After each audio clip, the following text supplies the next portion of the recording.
اعوذ باللہ من الشیطان اللعین الرجیم بسم اللہ الرحمن الرحیم اولم یروا انا ناتی الارض ننقصها من اطرافها واللہ یحکم لا معقب لحکمہ وهو السریع الحساب اللہم صل علی محمد وآل محمد وعجل فرجہ۔ السلام علیکم ورحمۃ اللہ وبرکاتہ۔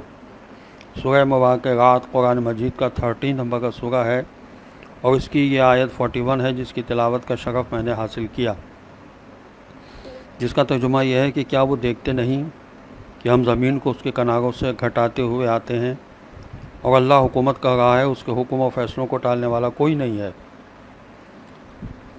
یا کوئی اس کے فیصلوں پر نظر ثانی نہیں کر سکتا اور وہ بڑی ہی تیزی سے جلدی حساب لینے والا ہے۔ مطلب یہ ہے، یہ موضوع القرآن میں لکھا ہے کہ ہم زمین پر کفر کو تو گھٹاتے چلے آتے ہیں اور اسلام پھیلتا چلا جا رہا ہے۔ تفسیر جلالین میں اس آیت کے ذیل میں لکھا ہے کہ کیا اہل مکہ نے نہیں دیکھا کہ ہم زمین پر جو کفر پھیلا ہوا ہے اس کو ہر طرف سے گھٹاتے جا رہے ہیں اور اپنے رسول صلی اللہ علیہ وسلم کو کامیاب بنا کر، یعنی ہر طرف اسلام پھیلتا جا رہا ہے اور کفر گھٹتا جا رہا ہے۔ تفسیر تبیان اور تفسیر فصل الخطاب میں اور تفسیر علی بن ابراہیم میں بھی اس آیت کے ذیل میں لکھا ہے کہ اس تفسیر پر یہ اعتراض ہے کہ اسلام کے پھیلنے کو زمین کا گھٹانا کیوں کہا گیا ہے۔ اسلام کا پھیلنا تو زمین کا پاک ہونا ہے، اس لیے یہ تفسیر دل کو نہیں لگتی۔ تفسیر اہل بیت علیہ السلام میں اس کے معنی یہ بیان کیے گئے ہیں کہ زمین کے اطراف کو گھٹانے سے مراد صاحبان علم کا دنیا سے رخصت ہونا ہے، یعنی علماء کی موت جو زمین کا نقصان عظیم ہے۔ اور آیت کا پیغام یہ بھی ہے کہ اے کافروں، کیا تم کو یہ بات دکھائی نہیں دے رہی ہے کہ اسلام کا اثر عرب کے کونے کونے تک پھیلتا جا رہا ہے اور چاروں طرف سے کافروں کا حلقہ اثر گھٹتا چلا جا رہا ہے۔ یہ سب مخالفین کی شامت کے آثار نہیں ہے تو اور کیا ہے؟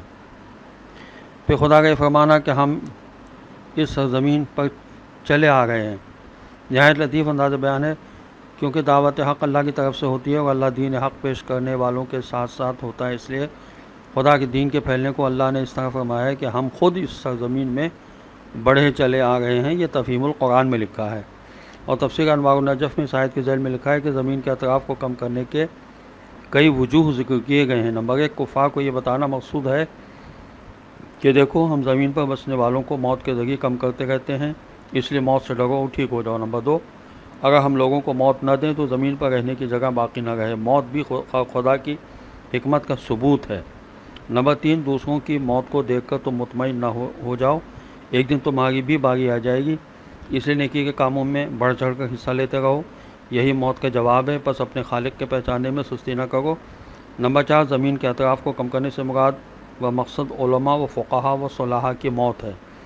چنانچہ روایت میں ہے کہ جب عالم مرتا ہے تو اسلام میں ایک ایسی کمزوری پیدا ہوتی ہے جس کو کوئی چیز پور نہیں کر سکتی۔ نمبر 5، یہ نہیں دیکھتے کہ ہم آباد زمین کو تمہاری نافرمانی کی وجہ سے بنجر بنا دیتے ہیں، پس آباد زمین کے اطراف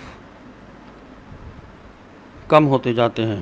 تفسیر ماجدی میں اس آیت کے ذیل میں لکھا ہے کہ حضور اکرم صلی اللہ علیہ وسلم جو بظاہر اس قدر کمزور تھے، ان کا خدا کی تائید و مدد سے رفتہ رفتہ پورے عرب پر غالب آ جانا، لوگوں کا ہر طرف سے باوجود سخت مخالفت کے ان کی صداقت پر ایمان لے آنا تائید غیبی نہیں تو اور کیا ہے۔